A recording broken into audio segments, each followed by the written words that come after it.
Welcome to my channel. आज हम आपको हिस्ट्री से संबंधित जानकारी देंगे। हिस्ट्री है क्या, इतिहास क्या है। हिस्ट्री यूनानी अर्थात ग्रीक शब्द हिस्टोरिका से बना है, जिसका शाब्दिक अर्थ है अन्वेषणों से प्राप्त ज्ञान है। इतिहास अतीत का अध्ययन है, क्योंकि ये लिखित दस्तावेजों में वर्णित है। ब्रिटेन के इतिहासकार E.H. कार ने अपनी पुस्तक व्हाट इज हिस्ट्री में इतिहास की परिभाषा दी है। इतिहास अतीत और वर्तमान के बीच एक अनंत संवाद है। History is rending dialogues between past and present. Britain के इतिहासकार E.H. कार ने अपनी पुस्तक व्हाट इज हिस्ट्री में इसको परिभाषित किया है। History is human life growth story. कहने का मतलब यह है कि इतिहास मानव जीवन के विकास की कहानी है। इस विकास में क्रमबद्धता तथा निरंतरता होती है। इसके क्रमबद्धता की प्रक्रिया कभी भंग नहीं होती है। यद्यपि ये हो सकता है कि उसकी गति में परिवर्तन हो सकता है, कभी स्पीड स्लो रही हो, कभी स्पीड तेज़ रही हो, तो उसके गति में परिवर्तन हो सकता है, लेकिन इसका जो क्रम है कभी समाप्त नहीं होता है। इतिहास पर विचार करना उसे विभिन्न कालों में विभक्त करना है। भारतीय इतिहास को 3 कालों में विभाजित किया गया है: प्राचीन काल, मध्यकाल और आधुनिक काल। किंतु कुछ इतिहासकारों ने इसको हिंदू काल, मुस्लिम काल तथा ब्रिटिश काल में विभक्त किया है। किंतु ये विभाजन ठीक नहीं है, क्योंकि प्राचीन काल में निरंतर हिंदुओं का ही शासन या सत्ता रहा हो, ऐसा कभी नहीं हुआ। क्योंकि प्रागैतिहासिक काल में आर्यों तथा अनार्यों की अलग अलग राज संस्थाएँ थीं। ऐतिहासिक काल में यवन, शक, कुषाण तथा हूणों ने भारत में अपनी राजसत्ता स्थापित की थी। भले ही बाद में ये हिंदू सभ्यता में समाहित हो गए, किंतु जितना समय समाहित होने में लगा उतने दिन तो वो अलग रहे। अतः प्राचीन काल को हिंदू काल कहना ठीक नहीं है, इसको प्राचीन इतिहास कहना ही ठीक है। दूसरा, इसी प्रकार भारतीय इतिहास में कोई ऐसा काल नहीं था जब संपूर्ण भारत में केवल मुसलमानों का ही शासन रहा हो और हिंदुओं की राज संस्था समूल नष्ट हो गई हो। यद्यपि कई तुर्क एवं मुगल शासकों ने उत्तरी तथा दक्षिणी भारत के अधिकांश भाग पर अपनी राजसत्ता स्थापित कर ली थी, किंतु हिंदू राज्यों को समूल नष्ट न कर सके थे। दक्षिण में मराठे और विजयनगर साम्राज्य थे, इसलिए इसको हम मुस्लिम काल न कह करके मध्यकाल कहा जा सकता है। तीसरा, इसी प्रकार भारतीय इतिहास में कोई ऐसा युग न था जिसे हम ब्रिटिश काल कह सकें। अंग्रेज़ों के साथ साथ हिंदुओं और मुसलमानों ने भी भारत पर शासन किया। इनकी अलग अलग शासन व्यवस्थाएं थीं जो ब्रिटिश प्रांतों से भिन्न थीं। अतः इसे प्राचीन काल, मध्यकाल एवं आधुनिक काल कहना अधिक उपयुक्त हो। इसी क्रम में हम देख लेते हैं कि इतिहास के जनक कौन थे। हेरोडोटस यूनान का ये प्रथम इतिहासकार व भूगोलवेत्ता था। हेरोडोटस का संस्कृत नाम था हरिदत्त। हेरोडोटस हिस्ट्री शब्द के प्रथम प्रयोगकर्ता थे। इन्होंने वास्तविक इतिहास लेखन की नींव रखी थी। रोमन दार्शनिक सिसरो ने हेरोडोटस को इतिहास का जनक या फादर ऑफ हिस्ट्री की संज्ञा दी थी। इन्होंने अपने इतिहास का विषय पेलोपोनेशियन युद्ध को बनाया था। इनकी प्रसिद्ध पुस्तक हिस्टोरिका थी। इस तरह उपरोक्त ये बात तो स्पष्ट हो गई कि जो इतिहास का विभाजन है उसको हम हिंदू काल, मुगल काल और ब्रिटिश काल न कह करके प्राचीन काल, मध्यकाल और आधुनिक काल कहते हैं। अब बात आती है एंशेंट पीरियड या इतिहास का विभाजन हम 3 भागों में करते हैं।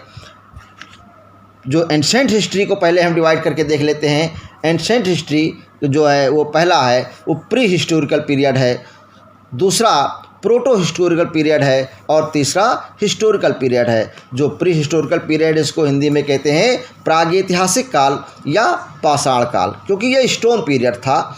इस पीरियड में लोगों को लैंग्वेज या स्क्रिप्ट का अर्थात अक्षर का ज्ञान नहीं था। इन लोगों का इतिहास पत्थर, हड्डियों और औजारों तथा उनकी गेप पेंटिंग्स अर्थात जो गुफा में चित्रकारी के आधार पर लिखा गया है। पाषाण काल को इसके अंतर्गत रखा गया है। दूसरा पार्ट आता है प्रोटो हिस्ट्री पीरियड अर्थात आद्य ऐतिहासिक काल। ये कालखंड ऐतिहासिक काल से पहले का है। जब लिपि व अक्षर का उन्हें ज्ञान था, लेकिन आज भी उसे पढ़ा नहीं जा सका है। इतिहास लेखन की दृष्टि से सिंधु घाटी की सभ्यता व वैदिक काल को इसी कालखंड में रखा गया है, क्योंकि ये लिपि चित्रात्मक थी। ये लोग जो लिखते थे वो एज ए पेंटिंग बनाते थे और एक प्रकार से ये उनका एम्बलम था, उनका ये प्रतीक था, जिसका अर्थ निकालना कठिन है। इस पीरियड में जो इंडस वैली सिविलाइजेशन है और वैदिक सिविलाइजेशन है, इंडस वैली सिविलाइजेशन कौन सा? सिंधु घाटी की सभ्यता।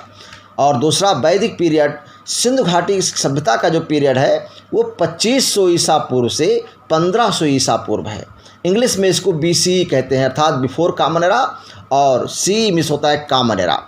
CE को कहते हैं ईस्वी और BCE मतलब बिफोर कॉमन एरा, ईसा पूर्व। तो सिंधु घाटी की सभ्यता में 2500 ईसा पूर्व से 1500 ईसा पूर्व का जो पीरियड है वो आदि ऐतिहासिक काल के अंतर्गत आता है। इसी के अंतर्गत जो दूसरा पार्ट है वैदिक पीरियड अर्थात वैदिक सभ्यता, वो 1500 ईसा पूर्व से 600 ईसा पूर्व का समय माना जाता है।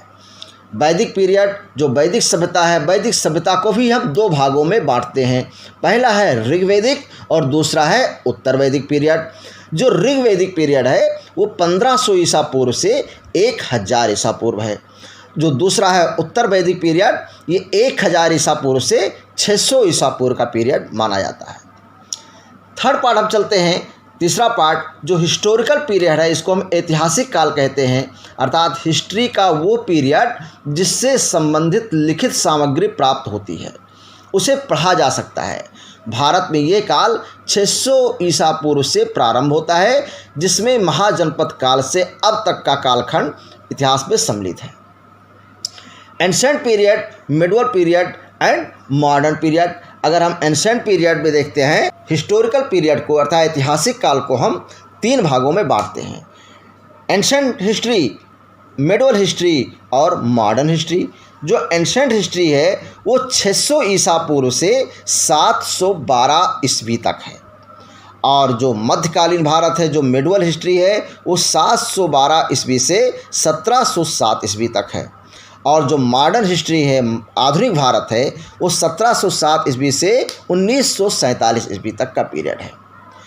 एंसेंट हिस्ट्री जो 600 ईसा पूर्व से 712 ईस्वी तक है, इसमें महाजनपद काल, मगध साम्राज्य, मौर्य साम्राज्य, मौर्योत्तर साम्राज्य, गुप्त साम्राज्य और हर्षवर्धन का साम्राज्य आता है। इसी क्रम में जो मध्यकालीन भारत का इतिहास है, मध्यकालीन भारत का इतिहास जो 712 ईस्वी से प्रारंभ होकर के 1707 ईस्वी तक का पीरियड है, इसको हम 2 पार्ट में डिवाइड करते हैं, 2 भागों में बांटते हैं। पहला पूर्व मध्यकाल और दूसरा उत्तर मध्यकाल। पूर्व मध्यकाल 8वीं से 12वीं शताब्दी तक का पीरियड है और उत्तर मध्यकाल 12वीं से 18वीं शताब्दी तक का पीरियड है।